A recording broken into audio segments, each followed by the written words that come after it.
Hi,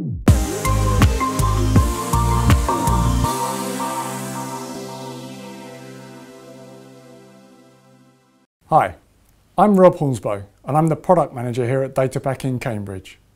Today I'd like to take some of your time to introduce you to the new glass tempering system. I'll take you through the new system, listing some of the features and benefits and the typical applications. And then I'll show you how the system is used in the factory. An interesting example of an application of tempered glass in the architectural environment is this stairwell. Here we can see the aesthetics need to be combined with the strength, and that's why the architect chose to use tempered glass in this application. In this typical automotive glazing application, we can see some of the problems faced by the process engineer. The glass has a black band around the edge to prevent reflections from the edge of the glass, causing distractions for the driver. The problem for the process engineer is that this area will heat up differently from the area of clear glass. Ensuring uniformity of temperature for the tempering process is critical, and that's where the Datapaq system can really pay off. What I'd like to do now is go through the components of the Datapaq glass tempering system. The system consists of three principal parts: the thermal barrier, the heatsink, and the data logger. What I'd like to do first is go through the features and benefits of the thermal barrier. The TB7528 is the first of a new generation of thermal barriers from Datapaq. Truly a unique solution in the industry. The low height and high temperature capability of this barrier are unparalleled. The outer case is constructed from Inconel, and all of the jointing is done by robotic laser welding. This reduces distortion to an absolute minimum, so this barrier, being 29 millimeters high, can pass through furnaces with clearances as low as 30 with absolutely no problem. The outer coating is a plasma sprayed ceramic, and this has two major benefits to the end user.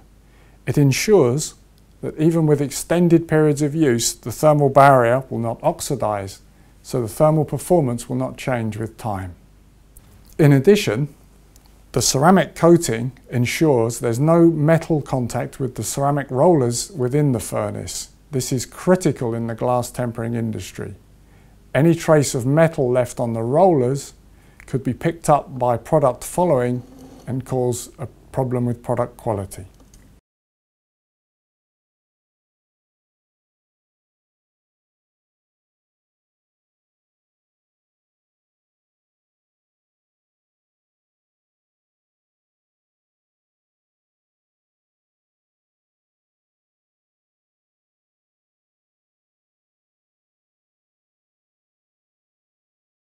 The heart of the glass tempering system is based on the Q18 data logger.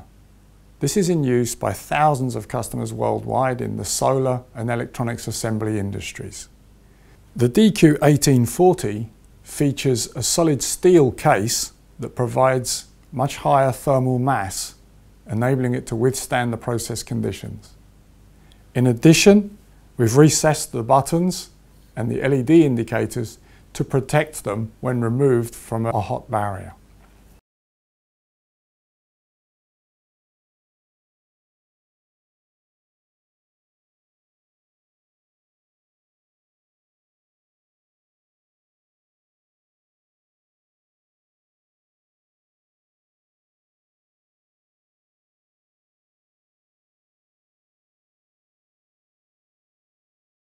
Fitting between the barrier and the Q18 data logger is an all-new solid heatsink. This is designed to combine thermal mass with rapid cool down, which are both important in this process. The front end of the heatsink, over which the thermocouples pass, has a high temperature mica insulation block to cut down the heat coming from the doors of the thermal barrier through to the data logger.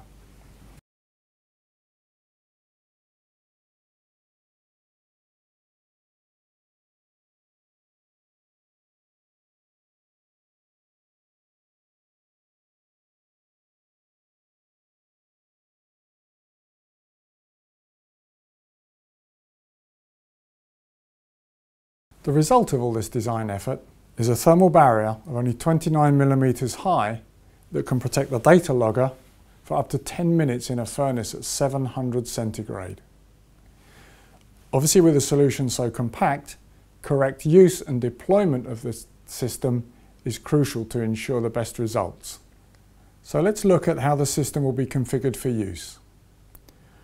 Once reset, the QA team will flash the red and green lights whilst waiting for a trigger. At this point, the user will connect the thermocouples, carefully noting their positions on the glass sheet.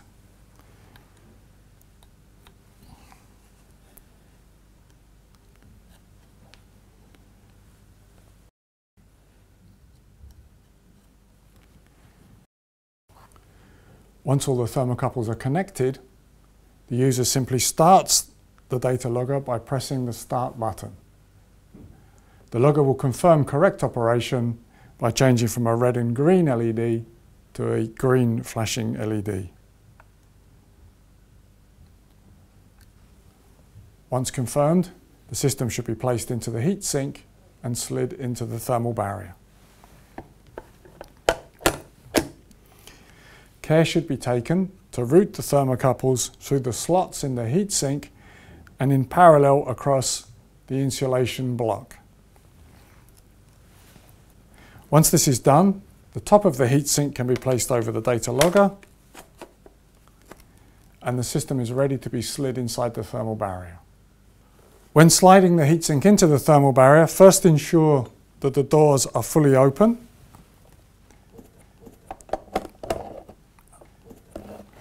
And then the system can be simply slid into position.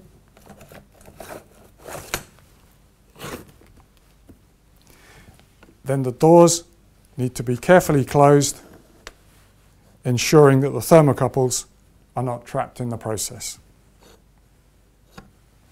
Now the glass tempering system is ready to be placed on the rollers and passed through the furnace. When the system exits the furnace, the data logger needs to be recovered from the thermal barrier and the data downloaded to Insight for analysis. This operation should be conducted as quick as possible to prevent the data logger from overheating. The doors are simply slid open and the tool provided is used to slide the heatsink, tray and data logger from within the thermal barrier. Once clear of the thermal barrier, the top half of the heatsink is simply slid off and removed. At this point we can see the green light is still flashing, confirming that the data logger is still operating. Simply disconnect the thermocouples and take the data logger back to the PC to download the information for analysis.